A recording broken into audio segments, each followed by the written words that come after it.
오늘 우리가 여호수아 10장 6절에서 14절까지의 말씀을 읽었는데요. 오늘 이 말씀을 가지고 기도를 다시 시작하라, 기도를 다시 시작하라 라는 제목으로 말씀을 함께 나누도록 하겠습니다. 오늘은요, 여러분들과 함께 말씀을 나누면서 하나의 이야기로 말씀을 함께 시작하려고 합니다. 한 소년의 이야기를 여러분들에게 전해드리면서 말씀의 시간으로 나아가기를 원하는데요. 한 소년이 있었습니다. 그 소년의 직업은 바로 무엇이었느냐? 구두 수송공이었어요. 사실 많은 사람들이 알아주고 인정해주는 그런 직업이 아니었지만 그 소년은 자신에게 주어지는 그 직업들을 하나님이 주시는 것으로 알고 자신의 삶에 최선을 다했습니다. 그러나 그의 인생의 삶 속에서 꿈이나 소망은 전혀 없었고 그러한 인생의 삶을 살아가지도 못하게 되었습니다. 그러던 어느 날 그의 인생의 삶 속에 기적과 같은 순간이 찾아오게 됩니다. 그 기적은 그의 인생의 삶이 송두리째 변하는 기적이 아니라 그의 인생의 삶 속에서 예수님을 믿고 그 믿음으로 살아갈 수 있는 그 기적의 순간이 찾아오게 됩니다. 그리고 그 소녀는 그 순간을 통해서 누구를 믿게 되느냐? 예수님을 믿게 돼요. 그때부터 그 인생의 삶이 달라지기 시작합니다. 그의 인생관이 달라지고 그의 가치관이 달라지게 돼요. 그리고 꿈이 없이 막연한 인생의 삶을 살았던 그 소년의 인생은 꿈을 가진 인생의 삶으로 바뀌어지게 됩니다. 그때부터 그는 자신이 일하는 그 구두수선의 자리 옆에 늘 세계 지도를 놓고 세 가지 표를 적어 놓으면서 하루를 시작했다고 합니다. 여러분, 그 세 가지 표가 바로 무엇이냐? 바로 이 세 가지인데요. 첫 번째가 바로 Great Vision, 큰 비전을 가져라 라는 것이었고, 두 번째가 Great Expect, 바로 큰 기대를 가져라 라는 것이었습니다. 그리고 마지막 한 가지 표가 바로 무엇이었느냐? Great Pray, 큰 기도를 하라 라는 것이죠. 그러면서 그는 자신의 삶의 자리에서 늘 세계 지도를 놓고 이 세 가지 표를 가지고 하나님이 주시는 비전과 기대와 그리고 자신의 삶 속에 기도의 삶을 살아가면서 하나님이 주시는 꿈을 향하여 달려가고 있었습니다. 그러나 사람들의 반응은 너무나 냉랭했어요.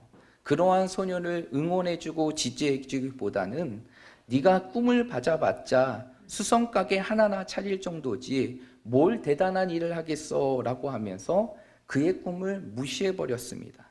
그러나 그는 달라지지 아니하고 자신의 삶의 자리에서 변함없이 하나님이 주시는 그 꿈을 가지고 그 꿈을 향해 달려갔습니다. 많은 사람들은 그를 향하여 만류하고 비웃었지만 그 소녀는 기도하면서 그 꿈을 포기하지 않았어요. 그리고 어느 날 그 소녀는 하나님께서 나에게 주어진 때가 되었음을 인정하고 자신의 삶의 모든 것을 정리하고 인도의 땅으로 가게 됩니다. 여러분, 이 소년이 누구인지 아십니까? 바로 이 소년이 오늘날 바로 선교의 아버지라 부르고 그리고 인도의 선교의 개척자가 되었던 윌리엄 캐리라는 인물이었어요. 결국 윌리엄 캐리는 처음부터 위대한 선교사가 아니었고 바로 자신의 삶의 자리에서 하나님의 꿈을 키워가는 한 소년의 모습이었습니다. 그럼에도 불구하고 그가 그 꿈을 이룰 수 있었던 것은 바로 자신의 자리에서 바로 그레이트 프레이, 큰 기도의 사람으로 삶을 살았기 때문입니다. 이러한 가운데서 윌리엄 캐리가 인도의 사역을 왕성하게 이루어갈 때 1812년에 버마와 미얀마에 사역하는 미국의 선교사였던 아도니람 저드슨이라는 선교사님이 이 윌리엄 캐리를 방문하게 됩니다. 그리고 캐리는 그 저드슨 선교사님과 함께 대화를 나누게 되면서 자신의 인도의 사역에 관한 부분들을 설명하고 간증하게 되죠. 그러면서 그는 이렇게 간증하게 됩니다. 나는 세 차례 죽음의 순간들을 당할 뻔했고, 그리고 이 선교의 사역을 이루어가면서 인도 정부의 수많은 핍박과 방해를 받았습니다. 그리고 한순간에 내 모든 수고와 땀의 결과물인 모든 것들을 화재로 다 잃어버리게 되는 그러한 일들이 내 인생의 삶 속에 있었습니다 라고 하며 자신의 삶을 간증하게 됩니다. 그런 가운데에서 그 이야기를 들었던 저더슨 선교사님이 그 윌리엄 캐리의 말을 듣고 이렇게 얘기합니다. 선교사님, 어떻게 그 많은 역경들을 견디시고 다시 일어나 이러한 놀라운 선교의 결실을 이룰 수 있었습니까? 라고 묻게 돼요.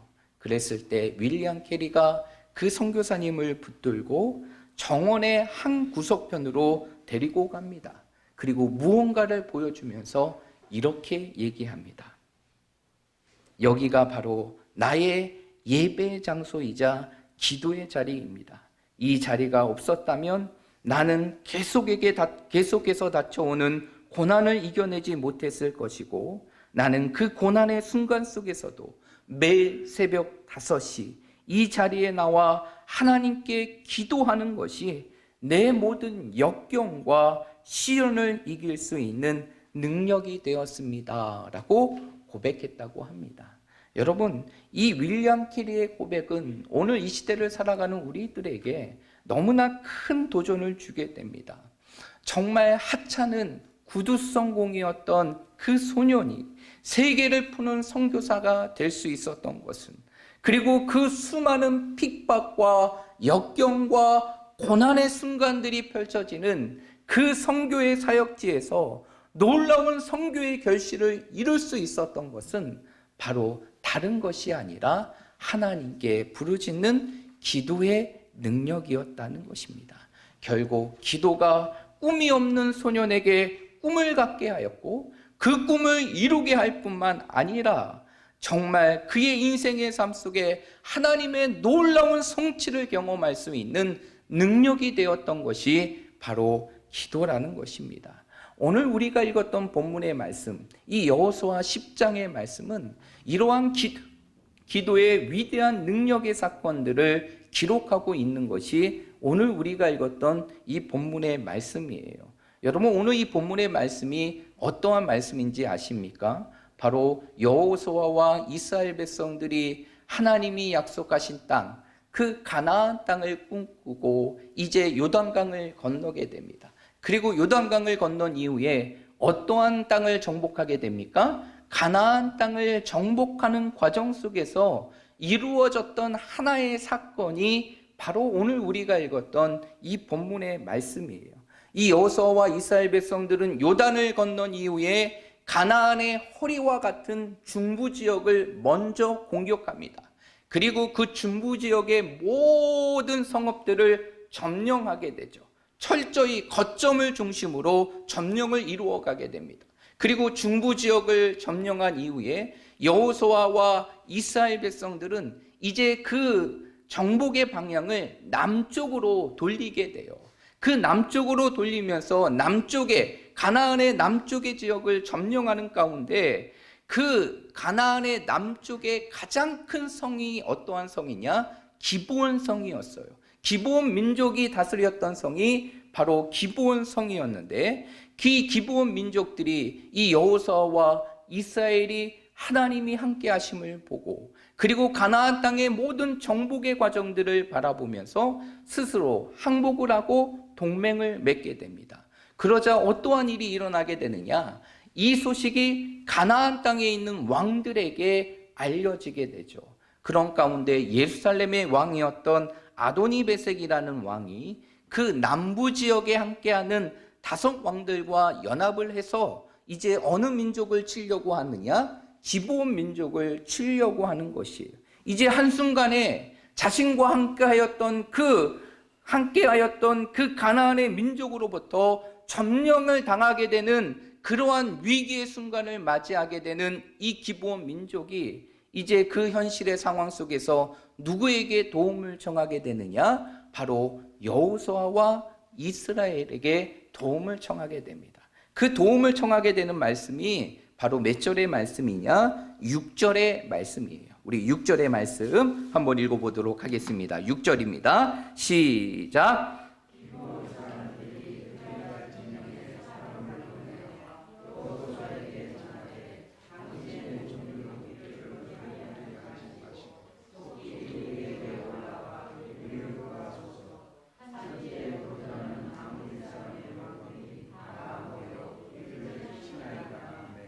네, 오늘 6절의 말씀에 보면 그 기브온 사람들이 이제는 길갈에 있는 여호수아와 이스라엘에게 전령을 보내서 뭐라고 얘기하느냐? 이제 당신의 종들을 돕기를 더디하지 마시고 우리에게 올라와 우리를 구원하소서. 산지에 거주하는 아모리 왕들이 모여 우리를 치나이다 라고 얘기하게 됩니다. 그런 가운데에서 이제 그런 가운데 이러한 서신을 받았고 전령을 받았던 여호수아와 이스라엘 백성들이 어떻게 하게 되느냐? 이제 이 가나안의 기브온의 민족을 돕기 위하여 길갈에서 이제 기브온까지 가게 됩니다. 그러면서 기브온 민족과 가나안의 연합군의 전쟁은 한순간에 누구와 누구와의 전쟁으로 바뀌게 되느냐? 이스라엘과 가나안의 전쟁으로 바뀌게 되게 되죠. 그런 가운데에서 선뜻 여호수아가 이 부분들을 이루어갈 수 없을 때 하나님께서 놀랍게 여호수아에게 말씀하십니다. 그 여호수아에게 주시는 말씀이 바로 몇 절이냐? 8절의 말씀이에요.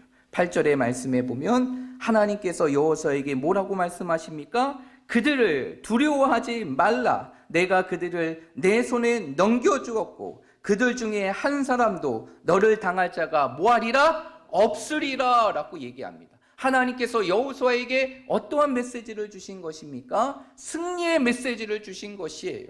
그 가나안의 모든 민족을 두려워하지 말고 내가 그 모든 민족을 내 손에 넘겨주었고 어떠한 사람도 너를 당할 자가 없을 것이다 라고 얘기합니다. 이러한 승리의 확신을 가졌던 여호수아와 이스라엘 백성들은 이제 길갈에서 기브온까지 행진을 하게 됩니다.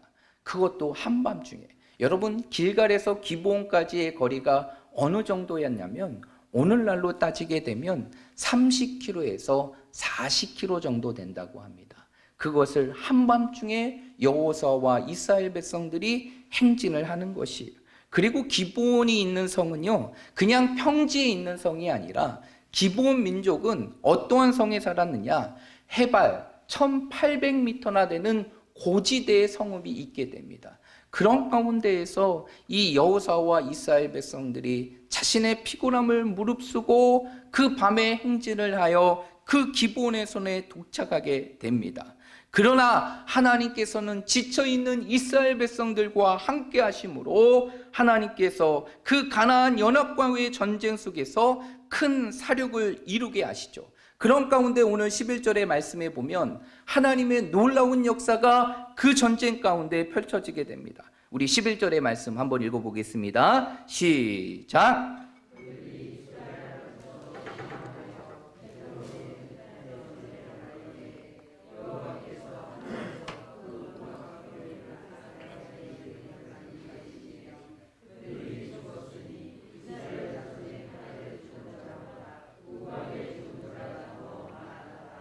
아멘. 오늘 11절의 말씀에 보니까 어떻게 합니까? 이 이스라엘과 이 가나안의 연합군과의 전쟁 속에서 이스라엘이 승리의 지점에 이르게 되자 이제 적군들이 이스라엘 앞에 도망가게 될 때 하나님께서 어떠한 일을 벌이십니까? 하늘에서 무엇을 내리게 하셔요? 우박을 내리게 하셔요. 그런데 놀라운 것은 11절 하반절의 말씀에 보니까 그 적군들이, 그 가나안의 민족들이 이스라엘 자손의 칼에 죽은 자보다 어디에 죽은 자가 더 많았더라? 우박에 죽은 자가 더 많았더라. 하나님은 당신이 약속하신 대로 이스라엘 백성들에게 그 승리의 부분들을 이루어 가십니다. 그러면서 전세는 완전히 이스라엘로 돌아오게 되죠. 완전한 승리를 확신하는 순간이 되게 됩니다. 그런데 변수가 생깁니다. 그 변수가 바로 무엇이냐? 어느덧 해가 뉘엿뉘엿 져서 어둠의 시간이 찾아오게 되는 것이에요. 이 어둠의 시간이 되게 되면 전쟁을 할 수 없는, 전쟁을 하기가 어려운 그러한 순간들이 펼쳐지게 되죠. 이때 여호수아의 놀랍고 위대한 기도가 이루어지게 됩니다. 그 기도가 바로 12절의 말씀이죠. 그 12절의 말씀에 보니까 여호수아가 그 적군들을 바라보며 하나님 앞에 뭐라고 기도하게 됩니까? 태양아, 너는 기브온 위에 머무느라. 달아, 너도 아얄라의 골짜기에서 그리할지어다 라고 하면서 하나님이 주시는 기도를 가지고 외칩니다. 선포하게 돼요.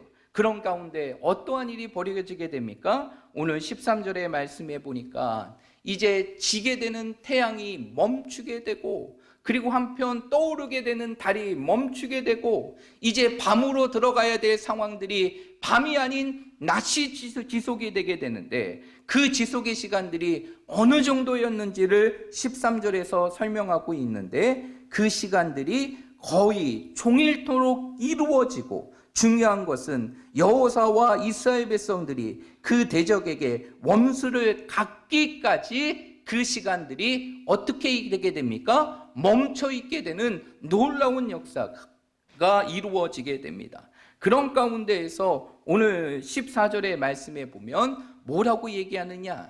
이 같은 하나님의 역사는 전에도 없었고 후에도 없었고, 이는 여호와께서 이스라엘을 위하여 뭐 하셨기 때문이다? 싸우셨기 때문임을 오늘 말씀은 설명하고 있다는 것입니다.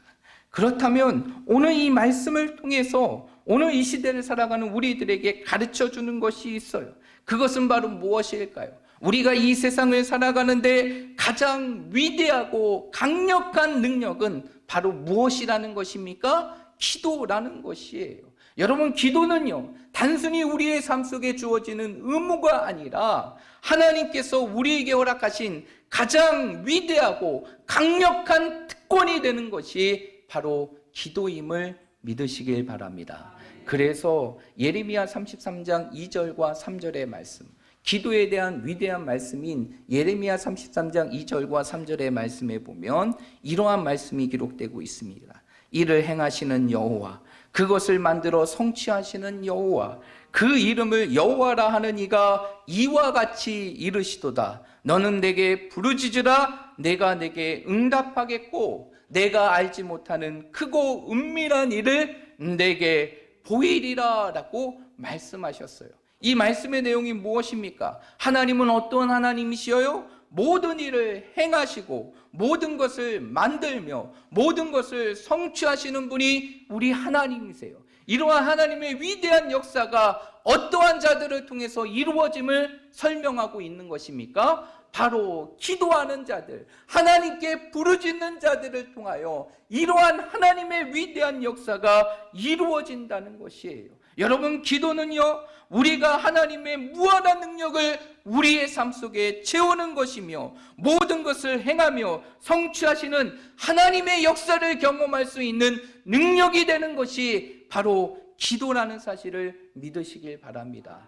여러분, 오늘 이 놀라운 기도를 통해 이루어지는 역사는 단순히 여호수아였기 때문에 응답하는 것이 아니었어요. 이 모든 역사가 이루어질 수 있었던 것은 그 기도가 여호수아였기 때문에 가능한 것이 아니라 그 상황 속에서 하나님께 부르짖는 기도였기 때문에 가능한 것입니다. 하나님은 지금도 우리의 삶의 자리에서 이러한 기도의 역사를 준비하시고 기도하는 자들을 통하여 이러한 하나님의 놀라운 역사, 위대한 역사를 이루신다는 사실을 믿으시길 바랍니다. 그러므로 우리가 믿고 기도한다면 오늘 여호수아가 이루어졌던 그 놀라운 역사는 바로 우리의 삶의 자리에서, 우리의 삶의 현장에서 이루어지게 되는 것입니다. 그래서 예수님께서는 마태복음 21장 22절의 말씀에 보면 뭐라고 말씀하십니까? 너희가 기도할 때 무엇이든지 믿고 구하는 것은 다 무엇이다리라? 받으리라 라고 말하고 있어요. 예수님은 뭐라고 말씀하시냐? 너희가 믿고 구한다면 그 믿고 구하는 모든 것을 뭐하리라? 받으리라 라고 말하고 있는 것이에요. 이 세상에서 모든 것을 할 수 있는 것이 기도의 능력임을 믿으시길 바랍니다. 우리의 삶 속에 이 기도의 특권을 사용한다면 오늘 말씀에 나와 있는 해와 달이 멈추는 이적보다 하나님은 우리의 인생의 삶 속에 더 놀라운 일들을 우리의 삶 속에 이루어 가실 것입니다. 그러므로 우리의 삶 속에서 시작해야 될 것이 무엇일까요? 우리의 삶 속에서 다시 회복해야 될 것이 무엇일까요? 그것은 바로 하나님께 부르짖는 기도의 모습임을 믿으시길 바랍니다. 여러분, 우리가 너무나 잘 알고 있고 사랑하는 미국의 대통령 중에 가장 잘하는 사람이 있죠. 바로 누구랍니까? 아브라함 링컨. 미국의 16대 대통령이었던 이 아브라함 링컨에 대한 이야기를 여러분들에게 소개시켜드리고 오늘 말씀을 맺고자 하는데요. 이 아브라함 링컨이 이제 미국의 대통령으로 있을 때 거대한 전쟁을 갖게 됩니다.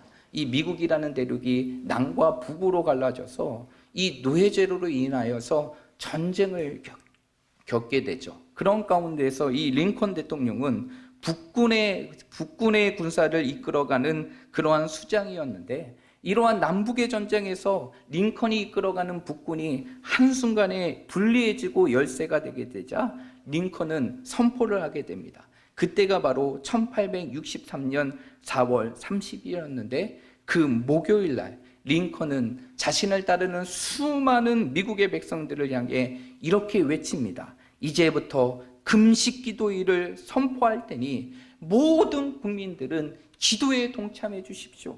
그래서 이 기도를 통하여서 하나님께서 이 전쟁을 승리로 이끌어 가심을 여러분의 눈으로 보시길 바랍니다 하면서 그 모든 국민들에게 기도를 호소하게 됩니다. 그런 가운데서 링컨은 새벽에도 기도하고 전쟁을 타다가 병사들을 위로하며 그곳에서도 기도하게 됩니다. 자신의 삶의 모든 순간들을 하나님께 부르짖는 기도의 시간으로 갖게 돼요. 그가 기도할 때쯤 되면 그의 사령사 막사 입구에는 늘 하얀 손수건이 걸려 있었다고 합니다. 누구도 그 기도하는 순간들을 방해하지 못하도록 그러한 표시를 했다고 합니다. 그런 가운데서 오래 지속됐던 남과 북의 전쟁은 결국에는 링컨이 주도하는 북군의 승리로 이루어지게 됩니다. 그러면서 이 승리를 얻은 링컨이 그 전쟁의 승리를 얻은 날 그는 이러한 놀라운 고백을 하게 됩니다. 그 고백은 바로 무엇이냐? 우리 북군의 승리는 바로 하나님의 승리이며 바로 기도의 승리입니다. 우리에게는 남군의 로버트 리와 같은 명장이 없었음을 다행으로 여깁니다. 왜냐하면 그것이 위대한 하나님께 더 우리가 기도할 수 있었기 때문입니다 라고 고백했다고 해요. 여러분, 정말 기도는 우리의 인생의 삶 속에 하나님이 주시는 가장 강력하고 위대한 능력이에요. 하나님께서는 기도하는 자들에게 승리하게 하십니다. 하나님은 기도하는 자를 결코 명하게 하지 않으세요. 하나님은 기도하는 자들을 날마다 지키시며 무너지지 않게 함께 하심을 믿으시길 바랍니다. 이제 우리의 어려운 현실 속에서 우리가 무엇을 해야 될까요? 이 어렵고 아무것도 할 수 없는 이 현실의 삶 속에서 우리가 해야 될 것과 회복해야 될 것은 무엇일까요? 그것은 바로 우리의 삶 속에 기도를 다시 시작하는 것입니다. 우리의 삶 속에 기도할 때 바로 내가 아닌 하나님이 역사하시고 하나님이 움직이심을 믿으시길 바랍니다. 이제 우리의 삶 속에 회복하고 시작해야 될 것은 이제 기도의 삶이에요. 하나님께 기도하면 하나님께서는 질과 같은 이 암울한 현실들을 다시 한번 고치시고 바꾸어 주시며 우리의 삶을 회복시켜 주시고 우리의 자녀들을 축복하시며 우리의 인생의 삶을 더 놀랍게 인도하실 것입니다. 그러므로 우리 사랑하는 모든 성도들이 오늘 이 말씀을 기억하면서 다시 한번 우리의 삶의 자리에서 기도를 시작함을 통하여서 정말 하나님이 주시는 그 크고 놀라운 일들을 우리의 삶 속에 채우며 하나님의 은혜를 경험하며 살아갈 수 있는 믿음의 성도들이 되시기를 주님의 이름으로 축복드립니다.